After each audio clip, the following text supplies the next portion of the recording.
के या पुरुष लोगों के, कई लोगों के, ये नहीं है कि तुम्हारे हाथ केवल तुम बूढ़े होगे तभी कांपते हैं। कई कई बहन बेटियों के, कई कई जवान लोगों के भी हाथ जब सीधा करवाओ तो कांपने लगता है, कंपन करता है। उनको लगता है कि हमको कोई रोग हो गया, कोई बीमारी हो गई। डॉक्टर को भी दिखाते हैं कि ये हमारा हाथ कांपता बहुत है, कंपन बहुत करता है। उसका एक उपाय अग्नि पुराण में से आप निकाल कर सकते हैं। जिनके भी हाथ कांपते हों, चाहे वो युवान बेटा बेटी हो, चाहे वो वृद्ध हो, जिनके भी हाथ कांपते हैं, हाथ में थोड़ा बहुत कंपन रहता है। और ऐसे कई लोग हैं, केवल हम उनको नहीं कहेंगे कि बुजुर्ग लोगों के कांपते हैं, बहुएं हैं, बेटियां हैं, कई काम करने वाले जो होते हैं, जिन दिन रात दुकान पर बैठते हैं, काम करते हैं, उनके भी हाथ में थोड़ा कंपन आने लगता है। महाराज काली तिल शंकर भगवान को किसी भी सोमवार के दिन समर्पित कर दे। उस काली तिल को चढ़ाने के बाद एक बेलपत्री, एक शमी पत्र शिव जी को चढ़ाना। बेलपत्री और शमी पत्र को उठाकर जहां से पानी, शिवलिंग, जलाधारी, ये पानी बहने का स्थान, जहां से पानी नीचे की ओर जाता है, बेलपत्री और शमी पत्र को उठाकर जहां से पानी नीचे की ओर जाता है, वहां उस पत्ती को रख दे। काली तिल को वापिस जलाधारी पर से शिवलिंग से उतार कर लेकर आ जाए और उसको डब्बी में रख लें। सुबह उठने के बाद में, मुंह धोने के बाद में, नाश्ता करने से पहले या कुछ भी खाने से पहले मुख में 2 दाने वो काली तिल के हाटकेश्वर महादेव का नाम लेकर, कौन से महादेव? हाटकेश्वर महादेव का नाम लेकर 2 दाने उस काली तिल के खाना चालू कर दीजिए। 8 दिन 9 दिन कर लो, हाथ में कंपन आना बंद हो जाएगा और आपका हाथ धीरे धीरे ठीक हो जाएगा। माताओं से निवेदन, बड़ा सुंदर भाव से फिर निवेदन करूंगा, जिसका बेटा, जिसका बच्चा मंद बुद्धि हो, विवेक काम नहीं कर रहा हो, बुद्धि काम नहीं कर रही, चित्त काम नहीं कर रहा, बहुत चिड़चिड़ा, बहुत उचिष्ट, विवेक काम नहीं कर रहा, बुद्धि काम नहीं कर रही, हां, यहां तक शिव महापुराण की कथा कहती है, एक बीमारी होती है जिसमें नसें शरीर की काम करना बंद कर देती है, और वो उस बीमारी का इलाज पूरे बाहर विदेश में भी नहीं है, जिसमें धीरे धीरे धीरे धीरे नाड़ियां, नसें बंद होती चली जाती है, पांव हाथ काम करना बंद कर देता है, फिर वाणी कम हो जाती है, नयन दिखना बंद हो जाता है, शरीर बेकार। उसके लिए भी कोई मंद बुद्धि है, उसके लिए भी शिव महापुराण की कथा कहती है, हफ्ते 2 हफ्ते में कभी सोमवार के दिन भले मट्टी का बर्तन तुम्हारे घर में नहीं हो, घर में कोरा सा दिया भी हो, कोरा दिया, दिया कोरा मतलब उसमें दीप ना लगा हो, मट्टी का नया दिया, उसमें अगर आपने थोड़ा पानी भरकर रख भी दिया और उसमें गलते गलते वो पानी ज़्यादा नहीं भी बचा, 2 बूंद भी बचा है और वो 2 बूंद भी अशोक सुंदरी वाली जगह पर चढ़ा है, और वही पानी जिसकी विवेक, जिसकी बुद्धि, जो मंद बुद्धि कहा जाता है, उसको अगर बेलपत्री के साथ में वो जल की 2 बूंद भी उसको दी जाए तो वो विवेकवान बनता चले जाता, उसकी बुद्धि काम करना प्रारंभ करती। कितना भी मंद बुद्धि हो, पड़ा रहता हो, पड़ा है, मुंह से राल बह रही है, वो बोल नहीं पा रहा, शरीर विग्रह बेकार बिल्कुल, उसके लिए भी ये कार्य करता। शिव पर चढ़ा हुआ मट्टी के पात्र का जल सुख प्रदान करता है। बैसाख के महीने में पीपल के वृक्ष के नीचे, बेलपत्री के वृक्ष के नीचे, तुलसी के पौधे के नीचे आंवले के नीचे, बट वृक्ष के नीचे, शमी वृक्ष के नीचे जल चढ़ाने का महत्व हमारे यहाँ बैसाख शिवरात्रि शिव महापुराण में मिलता है।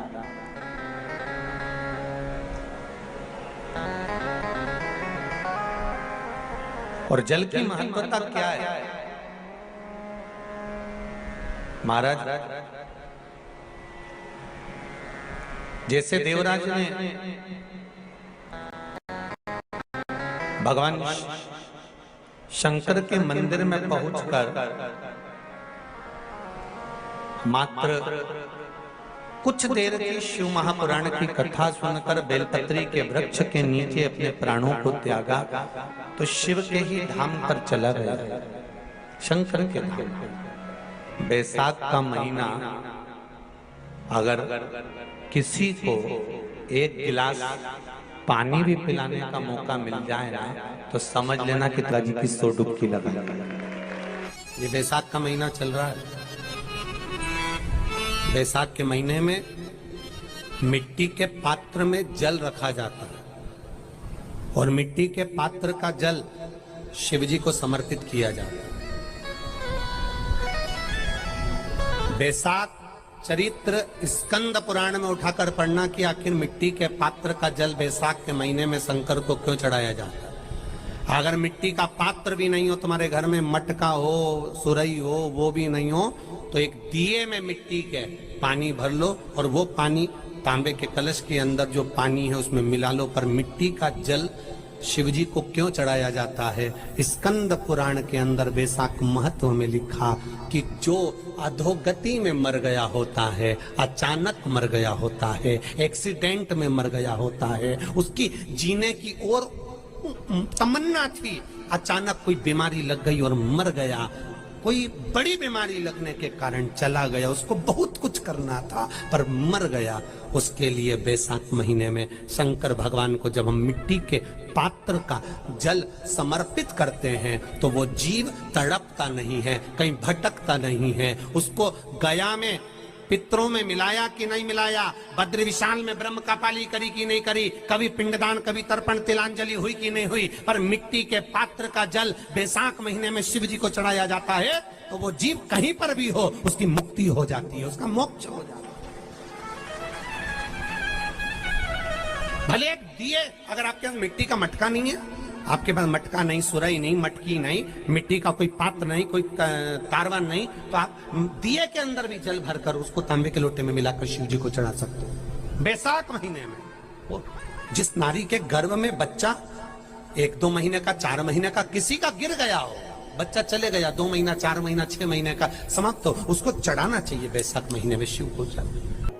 बेलपत्री का फल, उसका जैसे गुर्दा, उसके अंदर का जो भाग होता है बेल का, वो गुर्दा,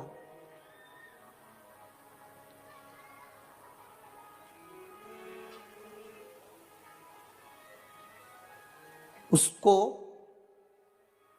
अग्नि में जलाकर उसकी भस्म तैयार कर कर छान कर जब जब आपके यहां विद्वान ब्राह्मण शिव जी का अभिषेक कराते हैं, पूजन कराते हैं, तो उसमें लिखते हैं पूजन के साहित्य में बेलपत्री, धतूरा, दुर्वा, ये उसमें नीचे लिखेंगे भस्म। लिखते कि नहीं लिखते? लिखते हैं ना, भस्म अभिषेक में चाहिए रहती। तब उस भस्म का थोड़ा सा भी भाग आप अगर शिव को समर्पित कर रहे हो तो ये जान लें कि शंकर मनवांछित फल प्रदान कर रहे हैं, शिव फल प्रदान कर।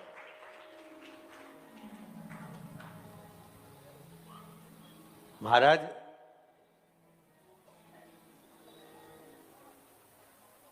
बेलपत्री के वृक्ष के नीचे बैठकर हाथ में एक बेलपत्र का पत्ता रखकर आप पंचाक्षर मंत्र नमः शिवाय, ओम नमः शिवाय या श्री शिवाय नमस्तुभ्यम या महामृत्युंजय मंत्र का स्मरण कर रहे हो, पर डंडी का भाग अपनी ओर, बेलपत्र की बीच वाली पत्ती का भाग बीच वाली उंगली की ओर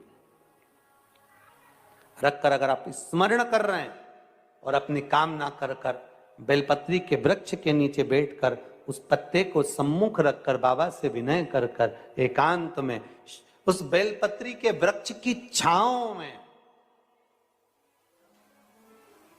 बेलपत्री के वृक्ष की छांव आप कामना कर कर उस पत्ते को शंकर भगवान के ऊपर समर्पित कर रहे हैं, तो ये जान कर रखें कि पार्वती और शिव का मिलन करवा रहे हैं और अपनी मनवांछित फल कामना पूर्ण करवा रहे हैं। क्योंकि शिव और पार्वती का जब मिलन होता है, शंकर पार्वती जब एक दूसरे के सम्मुख में होते हैं, शिव और पार्वती जब एक दूसरे के सामने अपने बच्चों के कारण एक दूसरे के सम्मुख में आते हैं, तो उनके चेहरे पर प्रसन्नता का भाव आ जाता है।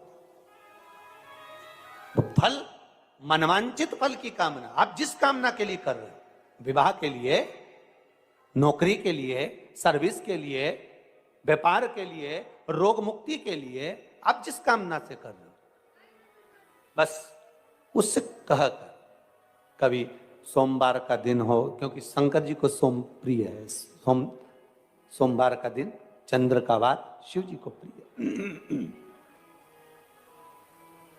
शिव जी को प्रिय है।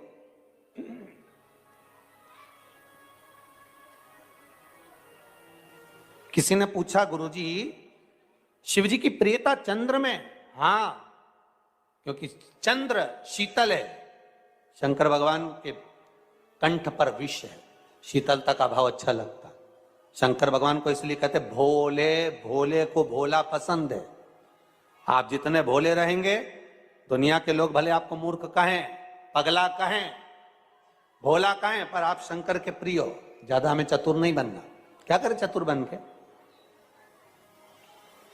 बेलपत्री के वृक्ष में जो बेल लगा हुआ है, जो फल लगा हुआ है, उस फल की मुझे महत्वता श्रवण करती है। लिंग पुराण कहती है, महाराज जो बच्चा हकलाता हो, अर्थात बोलते बोलते अटक जाता हो या वाणी हकला रही है, तो शास्त्र कहता है कि बेल का जो फल होता है, उस बेल के फल को धीरे से फोड़कर ऊपर से चक्कू से उसको साफ कर कर अंदर से पूरे उसका जो गुर्दा है बेल के फल का, उसको निकालना है। और उस बेल के फल का जो गुर्दा है उसको निकाल कर वो खाली कर लीजिए बेल का। महाराज सोमवार के सोमवार 5 सोमवार उसमें पानी भरकर भगवान शंकर को समर्पित करिए। एक पात्र, शिवलिंग में से जो जल नीचे गिरे उसके उधर पात्र को लगा लीजिए। महाराज समर्पित कर कर जल को झेल कर ले आइए। जो व्यक्ति वाणी से हकला रहा हो, उस व्यक्ति को वो जल भगवान शंकर का जो शिव महापुराण